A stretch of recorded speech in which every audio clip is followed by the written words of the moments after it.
म्हारो प्यारो राजस्थान, म्हारो रंग रंगीलो राजस्थान, राजस्थान री धरती सु खमा घनी सा।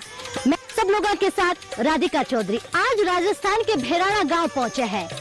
5000 की आबादी वाला ये गांव है जहां आपको सफल किसान मिलेंगे। राजस्थान का एक ऐसा गांव जहां आपको तमाम योजनाओं से लाभान्वित होते हुए किसान मिलेंगे जो सरकार की तारीफ करते हुए नजर आएंगे। आपको बता दें, आज हम जयपुर के एक ऐसे गांव में पहुंचे हैं जहां मत्स्य पालन हो, गौ पालन हो, मुर्गी पालन हो, या तमाम उन योजनाओं की बात करें तो किसान आपको अपनी जुबानी और आमदनी को दोगुनी करते हुए बताएंगे। तो आप भी हमारे साथ चलिए, लेकिन याद रखिए, राजस्थान आए और ऊंट की सवारी ना करें तो ये सफर और ये कार्यक्रम अधूरा रह जाएगा। चलिए हमारे साथ। तो राजस्थान के गांव में हम पहुंच चुके हैं जहाँ चौपाल जो हमारी है वो सज चुकी है, सर पर पगड़ी है और खाट पर लगी हुई चौपाल चर्चा में आप सबका भी बहुत स्वागत है। सबका यहाँ पर राम राम करते हैं जितने भी हमारे किसान भाई है। राम राम साहब। तो देखिए, आ भगत राम राम से होती है और ये तालियां किसान भाई अपने आप के लिए बजा रहे हैं। यहाँ की मीठी भाषा और यहाँ का खान पान और यहाँ का पहनावा जब भी राजस्थान आए तो जरूर देखिएगा।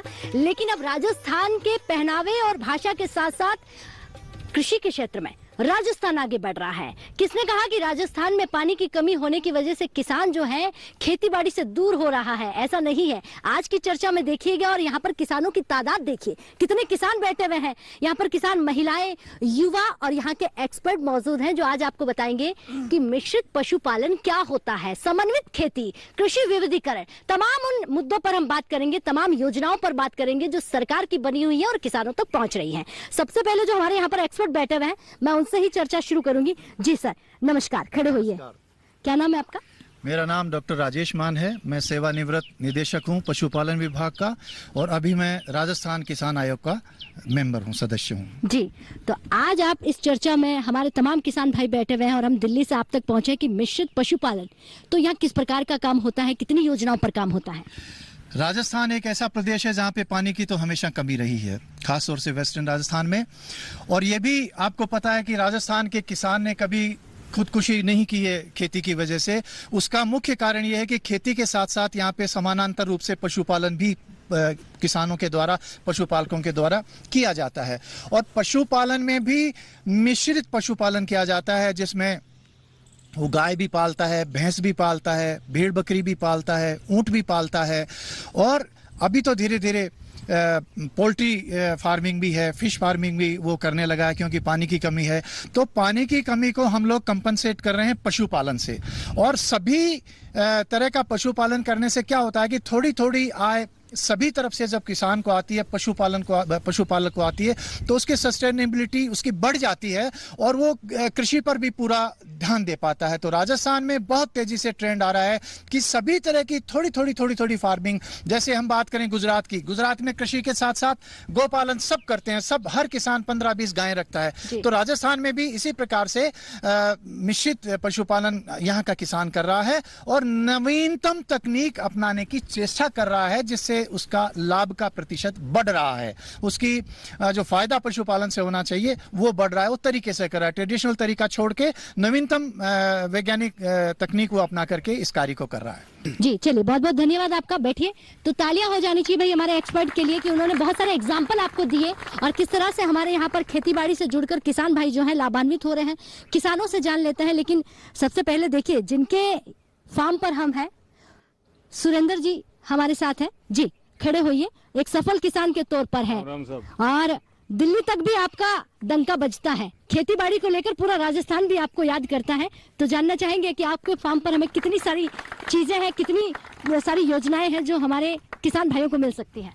देखिए, मैं मुख्य रूप से एकीकृत और जैविक खेती कर रहा हूँ। एकीकृत खेती का मतलब है इंटीग्रेटेड फार्मिंग, IFS मॉडल। इसका जैसे आप ही कह रहे हैं कि राजस्थान का ये बेस्ट एकीकृत खेती का मॉडल है। इसमें 200 गिर नस्ल की गायें हैं और उनके अपशिष्ट से बेस्ट प्रबंधन करके खाद बनाया जा रहा है। उसके अलावा यहाँ पे भेड़ पालन, बकरी पालन, मछली पालन, बतख पालन, ऊंट पालन, घोड़ी पालन और आने वाले टाइम में ये 2-3 चीजें रह गई हैं वो भी इस फार्म पे होने वाला है। और ये एक इस तरह का फार्म है कि यहाँ युवा और जो पुराने किसान हैं वो सीखने के लिए आते हैं, देखने के लिए आते हैं। जैसे मैं बताऊं, आदरणीय प्रधानमंत्री जी ने 18 में सेक्स सॉर्टेड सीमन की हमें परमिशन दी और जुलाई 19 से मैं सेक्स सॉर्टेड सीमन हमारे यहाँ फार्म के ऊपर यूज कर रहा हूँ और यहाँ 94 फीमेल काफ पैदा हो गई। और इन बछड़ी पैदा होने से सबसे बड़ा फायदा ये है कि एक तो किसान की इनकम डबल हो रही है, दूसरा ये जो बछड़ों से खेतों में नुकसान करते हैं बछड़े, उससे निजात मिलेगी, और रोड पे एक्सीडेंट होते हैं उससे निजात मिलेगी। किसान की इनकम डबल तो होगी, उसके अलावा ब्रीडिंग नस्ल भी सुधरेगी और दूध का उत्पादन भी बढ़ेगा। तो इस तरह से ये किसानों के लिए एक आदर्श फार्म हम काम कर रहे हैं मिलके कि आने वाले में एक तरह से ट्रेनिंग दी जाए और यहाँ के किसानों को सेक्स सॉर्टेड सीमन मैं उपलब्ध भी करवा रहा हूँ। और आने वाले टाइम में जो भारत सरकार की योजनाएं हैं, खासतौर से सेक्स सॉर्टेड सीमन है, IVF है, ATT, इसके बारे में भी इस फार्म के माध्यम से मैं किसानों को जानकारी देता हूँ। चलिए एक सवाल आपके साथ और रखेंगे, क्योंकि हमारे यहाँ पर युवाओं की तादाद बहुत ज्यादा है। आपने शुरुआत जो है वो कितनी गायों से की और आज जितना बड़ा आपने कारोबार खड़ा किया है, इसमें समय कितना लगा? देखिए, खासतौर से युवा किसानों को मैं कहना चाहूँगा, 12 दिसंबर 16 को आदरणीय मान साहब भी बैठे हैं, इनके मार्गदर्शन में और लाल सिंह जी के, हमने यहाँ 2 गायों से शुरू की और 40 गाय खरीदी 6 महीने के अंदर। हाँ। वो इसलिए कि जो शुरू में लाए थे वो 6 महीने बाद थोड़ी थोड़ी ड्राई हो गई। तो एक तो ये रोटेशन किसानों को, युवाओं को खासतौर से सीखना पड़ेगा। चलिए, बहुत अच्छी जानकारी दी है, तालियां हो जानी चाहिए भाई हमारे अवाना जी के लिए, जिन्होंने आदर्श फार्म बनाया। और यकीन मानिए ये आदर्श फार्म है, क्योंकि यहाँ पर अलग अलग किसान आकर बहुत कुछ सीखते हैं, बहुत कुछ करते हैं। जी खड़े होइए, क्या नाम है आपका? जी मेरा नाम अनिल कुमार प्रजापति है। क्या करते हैं आप? जी मैं खेती करता हूँ और पशुपालन भी करता हूँ। अच्छा, ये जानकारी आपसे कहाँ से मिली? ये एक तो पारंपरिक रूप से मिली, हमारे जो पीढ़ी दर पीढ़ी मिली, और कुछ यहाँ सर के फार्म पे आने के बाद में बूस्ट हुई जानकारी। हाँ। और अभी मेरे पास 3 तो गिर गाय है और 4 भैंस है। तो उसमें सबसे बड़ी समस्या ये आती है कि जैसे गाय तो दूध 7-8 महीने देती है, उसके बाद में 1 साल तक वो मतलब प्रेग्नेंट नहीं होती, हीट में नहीं आती। और दूसरी बात, जो 1 साल का उसका जो पीरियड होता है उसमें उसका जो मेंटेनेंस है वो ज़्यादा महंगा पड़ जाता है। तो आप दूध के अलावा, दूध क्योंकि गाय का दूध ही है, दूध में भी उसका क्या है कि आधा उसके बछड़े के ऊपर चला जाता है और आधा अपने हिस्से का, तो वो उतना अपन उससे इनकम नहीं कर पाते। तो मेरा क्वेश्चन ये है कि दूध के अलावा अपन और कैसे उसमें अपन इनकम ला सकते हैं, जैसे गौमूत्र, गोबर या उसके जो प्रोडक्ट्स, अपन कौन से कुटीर उद्योग ला सकते हैं, उसके बारे में जानकारी चाहिए। चलिए बैठिए, बहुत अच्छा सवाल पूछा आपने, हमारे एक्सपर्ट जो बैठे हैं उनसे ही जानना चाहूंगी। जी सर, खड़े होइए आप। क्या नाम है आपका? मैं डॉक्टर लाल सिंह, पूर्व निदेशक गोपालन। जी, तो सवाल आपने सुना, तो क्या किया जाए कि इनकम रुके नहीं और चलती रहे और सालाना इनकम आती रहे? बहुत ही अच्छा सवाल जो किया है, क्योंकि दूध के लिए हम गाय को पालते हैं। हर आदमी का यही चेष्टा होती है कि मैं उससे ज़्यादा दूध प्राप्त करूं और उसी से इनकम जनरेट करूं। आपका सवाल ये था कि मैं दूध, जब जो गाय ड्राई पीरियड में आ जाती है तो हमारी इनकम बंद हो जाती है। यहाँ पे 2 उनके लिए सुझाव हैं कि एक, आप अपने एनिमल्स को मिनरल मिक्सचर आवश्यक रूप से देवें, ताकि वो जैसे ही 2 महीने का या 2.5 महीने की ब्याई हो, पार्चुरेटेड हो गई हो या वो ब्याह गई हो, उसके 2.5 महीने तक वो वापस दोबारा गाभिन हो सके, जिससे आप अब उस गाय के जो ड्राई पीरियड है, जो सूखा पीरियड है, उसको आप कम कर सकते हो। इसके साथ साथ में गौमूत्र बहुत ही महत्वपूर्ण चीज है, जिसके कारण जो है हम अपनी खेती को भी बचा सकते हैं और उससे आमदनी भी पैदा कर सकते हैं। गौमूत्र को किसान के साथ में जोड़ना अति आवश्यक है। और जो भी किसान भाई जितने भी यहाँ पे आए हुए हैं, सबके लिए ये है कि भी वो अपने जितने भी गौवंश है उनका गौमूत्र को इकट्ठा करें। और गौमूत्र को इकट्ठा करने का बहुत ही सिंपल तरीका है कि आप जब भी सिखा सकते हो अपनी गाय को कि मुझे कब, तुम्हारे से उस गाय से यूरिन कब लेना है। आपको थोड़ा सा मेथड को डेवलप करना पड़ेगा। जैसे हम अपने ऊंट को भी सिखाते हैं कि हल चलेगा, ऐसे ही हम अपने बैल को सिखाते हैं कि वो भी हल चलेगा, क्योंकि वो किसान ही उसको सिखाता है। इसी तरह से किसान गाय को ये भी सिखा सकता है कि मुझे तुमसे यूरिन कब लेना है। तो बहुत पक्के मकान नहीं है या बहुत पक्की फर्श नहीं है तो भी आप यूरिन कलेक्शन के सिस्टम को बना सकते हो। जब भी ऐसा जब आपने कलेक्शन कर लिया तो ये सिंपल चीज है कि यूरिन कभी भी खराब नहीं होता। हाँ। चाहे 6 महीने पड़ा रहो, चाहे साल भर पड़ा रहो, 2 साल पड़ा रहो, यूरिन कभी खराब नहीं होता। हाँ। आप सिंपल यूरिन का आपकी क्रॉप पे स्प्रे भी करेंगे तो 15 दिन तक उस पे कोई भी कीट नजदीक नहीं आएगा। ये उसको बेचने की आवश्यकता नहीं, ये उसको कीटनाशक जो वो लेके आता है बाजार से, उनको अगर आपने पैसा कम कर लिया तो ये उसकी बचत हो गई ऑटोमेटिकली। अगर आप बेच सकते हो तो बेच सकते हो, उसमें कोई दिक्कत नहीं है। लेकिन अगर आपने अपने घर में भी उसको काम में ले लिया तो ये बहुत बड़ा महत्वपूर्ण काम हो उसके लिए हो गया कि उसने अपनी सेविंग कर ली। अब आपने स्प्रे करने का बाद में 15 दिन तक क्रॉप पे कोई कीट नहीं आएगा। आपको रिपीट करना है कि कोई भी डिजीज आने से पहले फिर आप उसका स्प्रे कर दो। बार बार स्प्रे करने से 3 या 4 बार में एक क्रॉप जो है पकने की स्थिति में आ जाती है। तो आपने जो इंसेक्टिसाइड जो छिड़कते हैं उनसे आपका बचाव हो गया, उनके पैसे पे जो उनका पर जो पैसा खर्च होता था उसको आपने कम कर लिया, और साइमल्टेनियसली आपने अपनी एक जैविक विधि से आपने अपनी खेती को बढ़ा लिया। जी चलिए, बहुत धन्यवाद। तालियां हो जानी चाहिए हमारे एक्सपर्ट के लिए। जो तमाम यहाँ पर युवा बैठे वो सवाल भी पूछ रहे हैं, और भी यहाँ पर किसान भाई हैं। जी, क्या नाम है आपका? मेरा नाम जीवन राम गुजर है। हाँ। और मैं इसी भराना गांव का हूँ। हाँ। अब हम जैसे ये ऑर्गेनिक खेती भी कर रहे हैं। अब सीख है हमारे जैसे यहाँ इस क्षेत्र में जब आए नहीं, इनसे सीख मिली है कि ऑर्गेनिक खेतियाँ और पशुपालक से ये मिश्रित ऐसा करने से काफी कुछ होगा। इनके यहाँ इसी फार्म में हम आके देखे भी है, और देखने पे हमको अच्छा वो मैं तो समझ में भी आ रहा है। लेकिन जैसे गिर गाय भी रख रहे हैं, भेड़ भी है, बकरी भी है, ऑर्गेनिक खेती भी कर रहे हैं, मिश्रित मैं स्वयं भी कर रहा हूँ। 8-10 मेरे पास गायें हैं और भेड़ भी है, बकरी भी है। लेकिन हम ये जानना चाहते हैं कि एक तो ये लंपी के जो बीमारी, इसका टीकाकरण है, कैसे इसका अब क्या होगा, ये जानकारी। दूसरा कारण कि बकरी और भेड़ पे गवर्नमेंट, राजस्थान सरकार व राज्य सरकार और इंडिया लेवल पे जो भी हमारे को लाभान्वित का क्या तरीका है, क्या नहीं है, उसकी जानकारी हम लेना चाहते हैं। चलिए बैठिए आप, बहुत अच्छा सवाल है आपका। तो कई सारे सवाल हैं इनके मन में, और उनकी जानकारी जो हमारे एक्सपर्ट हैं वो देंगे। जी सर, आप खड़े होइए। क्या नाम है आपका? मैं प्रोफेसर कर्नल A.K. गहलोत हूँ। हाँ। पूर्व कुलपति वेटनरी विश्वविद्यालय राजस्थान। एक बीमारी जो है राजस्थान में आजकल बहुत ज्यादा चल रही है, तो उसका इलाज है जो आपको बताना पड़ेगा, क्योंकि किसान बड़े परेशान है। देखिए, किसान भी परेशान है और उपभोक्ता भी परेशान है, क्योंकि दूध की कमी हो गई लंपी स्किन डिजीज के कारण से। और ये हमें ये समझना चाहिए कि ये बीमारी एक वायरल बीमारी है, परंतु ये फैलती कैसे है। अगर इसकी जानकारी पशुपालकों को, गौपालकों को हो तो वो शायद बहुत आसानी से इसका बचाव कर सकते हैं। जो काटने वाले कीट हैं, जैसे मक्खी है, मच्छर है, चींचड़ है, इनसे एक रोगी गाय से काट करके ये खून चूस करके दूसरी जो निरोगी गाय है या स्वस्थ गाय है उसको जब काटते हैं तो वायरस ट्रांसफर हो जाता है। तो हमें अगर इनकी संख्या कम करें और इनके आक्रमण को कम करें तो बीमारी पे बहुत अच्छी तरह से कंट्रोल किया जा सकता है। और ऐसे बहुत सारे फार्म हैं जहां हम खड़े हैं, ये भी फार्म उसका एक उदाहरण है कि जिन्होंने स्थानीय तरीके अपनाए, अपनी गायों को चारागाह में कम भेजा, अपने गायों के जो शेड हैं उसमें धुआं करके मच्छर और मक्खियों की संख्या कम करी, चींचड़ों का उपचार किया, उनकी संख्या ऑलमोस्ट नगण्य कर दी, और इससे ये लंपी स्किन डिजीज फैलने से रोक सकती है। और दूसरी बात यह है कि इसमें वैक्सीन्स अवेलेबल हैं। गोट पॉक्स वैक्सीन पहले से ही अवेलेबल है, सरकारें इसमें उपलब्ध करवा रही हैं पशुपालकों को।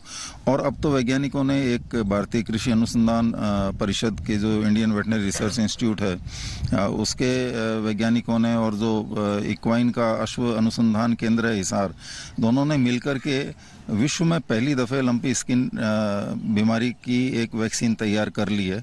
और हमें उम्मीद है कि ये अगले कुछ दिनों में ये वैक्सीन भी बाजार में आ जाएगी। तो हमारे पास में 2 वैक्सीन्स अभी उपलब्ध हैं। गोट पॉक्स वैक्सीन है जो लगभग 100% इफेक्टिव है, और लंपी की जो स्पेसिफिक वैक्सीन बनी है ये वैक्सीन और अच्छी तरह से इफेक्टिव रहेगी।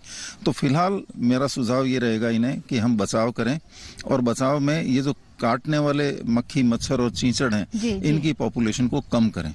जी जी, चलिए बहुत बहुत धन्यवाद वीसी साहब, आप यहाँ पर किसानों के बीच चर्चा में बैठे हुए हैं, तो समझिए कि यहाँ के किसानों के लिए कितने तत्पर हैं यहाँ के वैज्ञानिक, एक्सपर्ट, तमाम लोग। एक वैक्सीन आपके पास पहले से है और एक वैक्सीन बहुत जल्द आपके बीच आ जाएगी, तब तक आपको अपनी पशुओं का ख्याल रखना है। तो देखिए, लगातार राजस्थान के भैराणा गाँव से चौपाल चर्चा चल रही है। अब वक्त हो गया है चौपाल चर्चा में एक छोटे से ब्रेक का। ब्रेक के बाद फौरन हाजिर होते हैं। अरे वाह भैया, अकेले अकेले। अरे तू भी ले, पर खाएगा कैसे? मैं ऑर्गेनिक खेती की बात कर रहा रे बेटे। अकेले अकेले खेती कब तक करेगा? मतलब गांव में 20-25 किसानों का समूह बना के पंजीकरण करवा ले, फिर सरकारी ट्रेनिंग भी मिलेगी और मुफ्त जैविक बीज खाद भी। फिर पीजीएस ऑर्गेनिक की सरकारी मोहर के साथ तेरी उपज आकर्षक पैक में पहुंचेगी बड़े बाजार तक। अच्छा? हाँ। अरे भाई, कहाँ चल दिया? सबको साथ लाने, आमदनी बढ़ाने।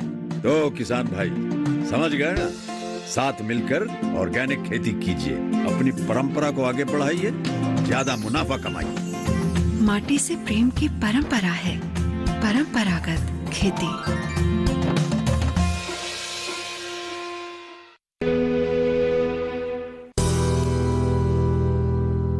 तो चलिए, चौपाल चर्चा में एक बार फिर स्वागत करते हैं, चर्चा को आगे बढ़ाते हैं और किसान भाइयों से जानते हैं कि भैराणा गांव में चल रही चौपाल चर्चा में कितने सवाल हैं और कितने लाभान्वित किसान हैं। जी, खड़े होइए आप।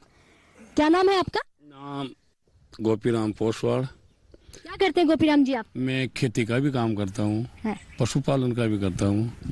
मैं जिंदगी में सभी काम किया है, मैंने पशुपालन का ज्यादा किया है, खेती का भी किया है। मैंने सुना है एक भेड़ 4-5, 3-4 बच्चे देती है, तो वो कहाँ मिलती है और कौन सी भेड़ है, उनकी कीमत कितनी लगती है, इस बात का हमारे को कोई पता नहीं है, हम जानकारी ले। ठीक है, आपके सवाल का जवाब देते हैं, बैठिए आप। तो बहुत सारे सवाल हैं, अभी हमारे एक्सपर्ट के पास पहुंचेंगे, लेकिन और भी किसान भाई है, उनसे जान लेता हूँ। जी, राम राम, क्या नाम है आपका? महताब राम गुजर है और ये पास के 1 किलोमीटर दूर मेरा गांव है, सोरठों का बास। मुझे तो केवल ये गोपी जी से मिलता हुआ सवाल है कि हम इस क्षेत्र में कौन सी गाय, भैंस, बकरी और भेड़ पालें जिससे हमारे पशुपालक और जो कृषि का कार्य कर रहे हैं उनकी इनकम बढ़े। तो उन नस्लों की जानकारी चाहिए, जिस नस्ल को यहाँ हम पालें तो हमारी आय में थोड़ी बढ़ोतरी हो जाए, तो उन नस्लों संबंधी जानकारी हमको चाहिए, ताकि इस क्षेत्र के अंदर भाई ये नस्ल पनप सकती है, इनसे आपकी आय दोगुनी हो सकती है। तो केवल नस्ल संबंधी है, किस नस्ल को पालें, ये एक प्रश्न है। चलिए बैठिए, तो अब एक्सपर्ट के पास चलते हैं, जानते हैं कि ऐसी कौन सी नस्ल जो है हम यहाँ पर लेकर आए जिससे ज्यादा से ज्यादा फायदा हो। लेकिन मिश्रित खेती करते जरूर है, कृषि विविधीकरण से जुड़कर बहुत तमाम काम करते हैं। जी, आप खड़े होइए। तमाम सवाल जो ऐसे हैं जिनका जवाब आप दे सकते हैं, क्योंकि आप इन किसानों के बीच रहते हैं। ऐसी कौन सी नस्ल जो है भेड़ या गाय की हो, किसानों को फायदा मिले? देखिए, मैं गाय, भेड़ और बकरी तीनों का पालन कर रहा हूँ और मैंने भारत सरकार की योजनाओं का लाभ भी लिया। उसके बारे में किसान भाइयों को बताना चाहूँगा कि गाय के अंदर राजस्थान में 5 मुख्य रूप से नस्लें हैं जो दुधारू हैं और ऑल इंडिया में फेमस हैं। जैसे गिर है, थार पारकर है, साहिवाल है, राठी है, कांकरेज है। ये सभी दूध अच्छा देने वाले भी हैं और पालने में, मिलने में भी राजस्थान में खास तौर से आसान है। तो मैं किसान भाइयों से कहना चाहूँगा, इन 5 ब्रीड में से आप कोई सी भी ब्रीड ले। दूसरा, मैं अभी भेड़ और बकरी के बारे में, बकरी खास तौर से, वैसे तो 3-4 नस्ल है राजस्थान में, लेकिन सिरोही को ज़्यादा प्रेफर करते हैं क्योंकि उसमें थोड़ा दूध भी बढ़ता है, दूध होता है उसमें 1-1.5 लीटर। और उसके अलावा जो खास तौर से कॉमर्शियल पर्पज से, मटन पर्पज से है, वो भी अच्छी मानी जाती है। तो किसान भाइयों को ये बताना चाहूँगा, सिरोही नस्ल अपन CSWRI भारत सरकार का इंस्टीट्यूट अविका नगर में, वहाँ से भी आप ले सकते हो। वहाँ आप पहले बुक करा दो तो आपको लगभग 6 से 7 हज़ार में बकरी और छोटे बच्चे 3-3 हज़ार में मिलेंगे और बकरा 10 हज़ार में। तो इस तरह बाजार भाव से आधी से भी कम कीमत में वहाँ मिलेंगे और नस्ल वाइज वो बहुत अच्छे होंगे। जहाँ तक है भेड़ की बात, भेड़ मैं अभी CSWRI से अविका नगर से लाया अविसान भेड़ है, जो उन्होंने 3 स्टेट की भेड़ को साइंटिस्टों ने क्रॉस करा के एक नई अविसान इजाद की है। आपकी गुजरात की है और आपकी बंगाल वाली और इनकी अभी मालपुरा वाली, तीनों को क्रॉस करके एक भेड़ बनाई है जो 3 से 4 बच्चे मेरे यहाँ फार्म पे ला रही है। लेकिन वैज्ञानिक ये कहते हैं कि इनको 200 ग्राम दाना देना पड़ेगा। चलिए बैठिए, बहुत धन्यवाद, बहुत अच्छी जानकारी दी आपने। और भी हमारे यहाँ पर किसान भाई है, उनसे जानते हैं। जी, क्या नाम है आपका? मेरा नाम देवकरण गुजर है। मैं ग्राम पालवास का रहने वाला हूँ, विधानसभा क्षेत्र फुलेरा है और मैं ये क्वेश्चन पूछना चाहता हूँ कि हमारे पास मारवाड़ी भेड़ है, उन भेड़ों को भी तीन बच्चे हो जाते हैं, 3 बच्चे जो सुरेंद्र जी ने बताया, लेकिन हमारी भेड़ के भी 3 बच्चे हो जाते हैं, लेकिन उसके दूध कम होता है। इसलिए मैं डॉक्टर साहब को पूछना चाहता हूँ हम कौन सी भेड़ को अपनाएं ताकि दूध अच्छा हो, क्योंकि भेड़ के 2 ही बोबोए होते हैं, बच्चे 3 हो गए तो 2 ही चूक सकते हैं, एक बच्चे को पालन के लिए हमें दूसरी की माँ का दूध देना पड़ता है। इसलिए भेड़ कौन सी करें। और बकरी भी 4 बच्चे लाती है, हमारी बकरियों की बात बता रहा हूँ, हमारी बकरी भी 4 बच्चे लाती है, जिसकी इसमें किसी का क्रॉस नहीं करवाया हमारी, जबकि बकरियां वही बकरियां 4, 3, 2 तो बहुत ज्यादा बकरियां लाते हैं। मैं ये पूछना चाहता हूँ कि हम भेड़ और बकरी ऐसे हमें बताएं, उसमें मांस भी हो और अच्छे बच्चे भी हो, दूध भी अच्छा हो, और मैं ये कहना चाहता हूँ कौन सी भेड़ अपनाएं, ठीक है, वो जिसमें ऊन भी अधिक हो। चलिए बेटी, आपके सवाल का जवाब जो है हम ले लेते हैं। आपका सवाल समझ में आ गया है, लेकिन बहुत एक ही सवाल में बहुत सारे सवाल हो जाते हैं सर। तो सवाल आपने सुना किसान भाई का जी। देखिए, ये बिल्कुल सही बात है कि प्रकृति ने बहुत ज़्यादा बच्चे देने के लिए भेड़ और बकरी को बनाया नहीं है, परंतु वैज्ञानिकों ने अपने प्रयास से और जो पशुपालक हैं, भेड़ पालक हैं, बकरी पालक हैं, उनके लाभ के लिए ये एक तरीका निकाला है और इसमें हमें दूध एक्स्ट्रा देना पड़ेगा, ये बिल्कुल निश्चित बात है। और दूसरी बात जो सबसे पहले आई थी कि अगर ज़्यादा बच्चे देने वाली भेड़ या बकरी है तो उसकी माँ का पोषण हमें अच्छा करना पड़ेगा, उसको दाना देना पड़ेगा ताकि वो अधिक स्वस्थ रहे, बच्चे भी स्वस्थ रहें और उसका दूध भी ज़्यादा पैदा हो, जिससे कि वो 3 बच्चों को दूध पिला सके। और इसके लिए यंत्र भी हम CSWRI आविका नगर में भी देख सकते हैं, वेटनरी विश्वविद्यालय में भी देख सकते हैं कि मल्टीपल निपल लगा करके बहुत सामान्य सा बहुत छोटा सा यंत्र घर पे भी बनाया जा सकता है कि जिसमें अगर हमारे पास में 4-5 मेमने या भेड़ के बच्चे हैं तो उनको वो एक साथ उसमें से दूध पी सकते हैं और गाय का दूध उन्हें पिला करके सप्लीमेंट किया जा सकता है। चलिए बैठिए, बहुत धन्यवाद आपका। तालियां हो जानी चाहिए भाई जब इतनी अच्छी आपको जानकारी मिल रही हो और वो जानकारी जो आपके काम आने वाली हो। युवा जो हमारे यहाँ पर बैठे हुए हैं उनसे भी सवाल ले लेते हैं, क्योंकि आने वाला जो युवा पीढ़ी है वही कृषि के क्षेत्र को बहुत आगे तक लेकर जाएंगे। जी, क्या नाम है? जी, मेरा नाम गुड्डी काली रावना है, मैं कालवाड़ से बिलोंग करती हूँ। मेरा सर से क्वेश्चन है कि भ्रूण प्रत्यारोपण क्या परियोजना है और पशुधन में क्या लाभदायक है और पशुधन सहायक में क्या कारगर करेगी ये जी परियोजना। तो आपके सवाल का जवाब लूं, और भी यहाँ पर युवा है उनसे भी ले लेती हूँ। जी, क्या नाम है आपका? जी, मेरा नाम प्रियंका है, मैं SDP सेकेंड ईयर की स्टूडेंट हूँ। मेरा क्वेश्चन ये है कि जो किसान भाई है वो फॉर्म पॉन्ड्स बनाते हैं, उनमें खेती के साथ साथ अगर वो मत्स्य पालन कर सकते हैं तो कैसे करें? तो चलिए युवाओं से सवाल ले रहे हैं तो और भी युवाओं से जान लेते हैं। जी, क्या नाम है आपका? जी, चेतन सिंह। चेतन जी, क्या करते हैं आप? जी, मैं पढ़ाई करता हूँ, SDP सेकेंड ईयर का स्टूडेंट हूँ। पढ़ाई करते हैं तो आज की चौपाल चर्चा में आप क्या सीखना है? जी, खेतीबाड़ी में किसान परिवार से हूँ और खेतीबाड़ी में आगे जाना चाहता हूँ। तो आपको क्या लगता है खेतीबाड़ी बहुत तरक्की दे सकती है? बिल्कुल दे सकती है। सरकार की योजनाएं आपके घर तक पहुंचती है या नहीं? जी, अभी तक मतलब बहुत कम पहुंच पाती है। इनके बारे में जानकारी लेने के लिए हम यहाँ आए जी। और मैं ये पूछना चाहता हूँ कि इनके बारे में हमें ज़्यादा से ज़्यादा नॉलेज मिले, वो कैसे मिले? ठीक है, चलिए बैठिए। अब जो है सवालों के जवाब जो है वो हमारे एक्सपर्ट देंगे कि ज्यादा से ज्यादा फायदा कहाँ से मिले। दूसरा कि अगर हम कुछ सीखना चाहते हैं तो हमें ये जानकारी कहाँ से मिल सकती है। आज तो DD किसान की चौपाल लगी हुई है और यहाँ पर सफल जो हमारे फार्मर हैं उनके पास तो जाते हैं, लेकिन एक्सपर्ट किस तरह की भूमिका जो है युवाओं के लिए करेगा। जी देखिए, जानकारी यहाँ के किसानों के लिए तो मैं पशुपालन संबंधी जानकारी की बात करूँ तो बिचून में हमारा हॉस्पिटल है, वहाँ पे डॉक्टर साहब हमेशा होते हैं। तो पशुओं के संबंध में तो जितनी भी जिज्ञासा आपके मन में है, आप नियमित रूप से आप ही के बीच में बैठते हैं वो रोज, आप उनसे ले सकते हैं। एक सवाल आया था कि साहब भ्रूण प्रत्यारोपण से क्या फायदा है, तो मैं बिल्कुल सरल भाषा में समझाना चाहता हूँ कि एक जो नर है, हमारा बुल है, सांड है, उससे तो हम हजारों बच्चे उसकी लाइफ टाइम में हम कर सकते हैं, लेकिन एक मादा जो गाय है, जो बहुत अच्छी नस्ल की गाय है, वो अपने जीवन काल में 10, 11, ज्यादा 12 बच्चे दे सकती है। उसमें भी यदि पुरानी रीति से हम उसका गर्भाधान कराते हैं तो आधे मेल आधे फीमेल की बात करें तो 5 बछड़ियां वो अपने जीवन काल में अच्छे नस्ल की देती है। लेकिन भ्रूण प्रत्यारोपण एक ऐसी तकनीक है जिसमें ये जो अच्छी नस्ल की मादा गायें हैं इनमें मल्टी ओवुलेशन करा के, मतलब एक बार में कुछ ट्रीटमेंट देके एक से ज्यादा डिंब उसमें पैदा करवा के उनको फर्टिलाइज करके वो कलेक्ट करके वो जो रेसिपिएंट काउज में हम गर्भित करवाते हैं उनको, तो उसमें एक अच्छी गाय से भी आप सैकड़ों अच्छे बच्चे आप ले सकते हैं। तो ये भ्रूण प्रत्यारोपण का लाभ है और इसीलिए इसके लिए जाना चाहिए। चलिए बहुत धन्यवाद। तो जिनको ये जानकारी चाहिए थी वो मिल चुकी है और उसी जानकारी के साथ तमाम सवाल जो है यहाँ पर खत्म होते हैं। लेकिन एक सवाल जो है यहाँ पर पूछना है जो बार बार हमारे किसान भाई हाथ खड़ा कर रहे हैं। जी खड़े होइए। राम राम सर। जी राम राम। क्या नाम है आपका? रामेश्वर लाल गोरा। गोरा जी बताएं।